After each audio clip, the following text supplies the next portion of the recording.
Wir wollen das Thema vertiefen. Bei mir im Studio ist die französische Journalistin Cécile Calla. Schön, dass du heute da bist. Lass uns gleich noch mal eben über Marine Le Pen und dieses Urteil sprechen. Was bedeutet es letztendlich? Ist es wirklich der Todesstoß für diese Frau politisch? Oder hat sie noch irgendeine Chance, doch noch vielleicht dann bei den Präsidentschaftswahlen irgendwann anzutreten? Naja, das sieht erstmal nicht so gut aus für 2027. In zwei Jahren exakt ist die Präsidentwahl, die nächste. Und Emmanuel Macron wird ja auch nicht mehr antreten. Das ist ja auch eine große Veränderung. Aber ja, das ist natürlich eine Zäsur, weil seit 1972 die Familie Le Pen prägt die französische Politik.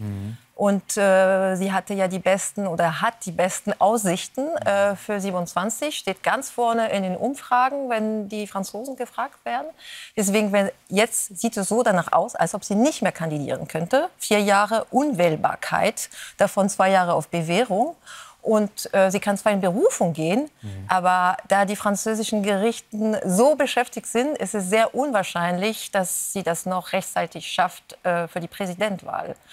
Und das ist natürlich für sie natürlich eine Riesenenttäuschung. Aber ich meine, für die RN ist es nicht das letzte Kapitel der Geschichte, weil ihr Ziehsohn Jordan Bardella, der Präsident der RN seit 2021, ist schon sozusagen, könnte man schon sagen, dass er sich vorbereitet auf diesen Tag. Der ist sehr populär. Teilweise manchmal populärer als Marine Le Pen. Insofern ist es nicht sozusagen die Todesstrafe für die Rechtsextremen in Frankreich. Wie muss man überhaupt auch diese Einordnung des Gerichtes einordnen, dass eben jetzt sie sofort von politischen Ämtern ausgeschlossen wird? Das eigentliche Vergehen liegt ja schon einige Jahre zurück. Das war zwischen 2010 und 2016, glaube ich. Das liegt schon einige Jahre zurück. Und normalerweise soll ja ein solches Rechtsstatut verhindern, dass sich solche Unregelmäßigkeiten wiederholen. Aber sie ist ja gar nicht mehr im EU-Parlament. Nee, sie ist nicht mehr im EU-Parlament. Sie ist aber noch Abgeordnete in der Nationalen Versammlung, an das französische Parlament. Davon ist wohl sie kann ja weiter erstmal Abgeordnete sein, der Nationalversammlung, aber sie kann nicht antreten für eine Wahl. Und deswegen sie wird natürlich auch diese Bühne verwenden, um dieses Unrecht zu klagen.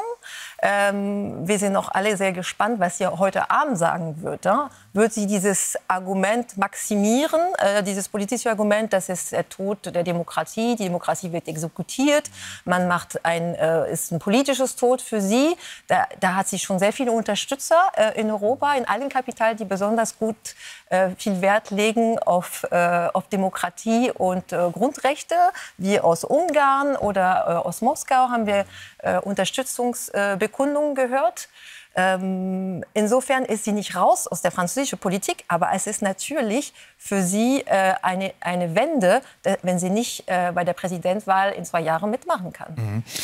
Wie reagieren die Franzosen im Großen und Ganzen auf den Prozess? Also das Urteil, wie sie darauf reagieren, wissen wir noch nicht. Es ist noch relativ frisch. Aber auf diesen Prozess generell, schadet das Frau Le Pen, weil sie jetzt ja nun eine Verurteilte, ich will sagen, also wegen finanzieller Unregelmäßigkeiten, wegen Veruntreuung offiziell verurteilt ist? Oder gibt es da auch Menschen, die die Meinung von Frau Le Pen teilen? Denn sie hat ja von einem politischen Schauprozess vorher auch gesprochen. Ja, man muss ja genau schauen. Also in ihrem Lager, in ihrer Partei ist es ganz klar, dass es ihr nicht schadet. Man wird ja komplett ihre Argumente übernehmen, dass die Justiz parteiisch ist, dass man die Demokratie nicht respektiert, alles, was sie schon gesagt hat in den letzten Wochen, um sich zu verteidigen. Aber natürlich in anderen politischen Lager wird man das als ganz normale, unabhängige Entscheidung der Justiz einfach betrachten. Es gibt ja Gesetze in Frankreich, es gab auch neue Gesetze in den letzten Jahren, damit man eben solche Verhalten eben bestraft, dass man eben diese Bedienungspolitik einfach nicht mehr erlaubt. Und davon ist sie betroffen. Aber sie ist auch nicht die einzige Politikerin, die mit solchen Urteilen konfrontiert wird. Natürlich die anderen Politiker, die solche Haftstrafen hatten und unwählbar waren, hatten natürlich nicht diese politische Resonanz und Wichtigkeit, die sie hat.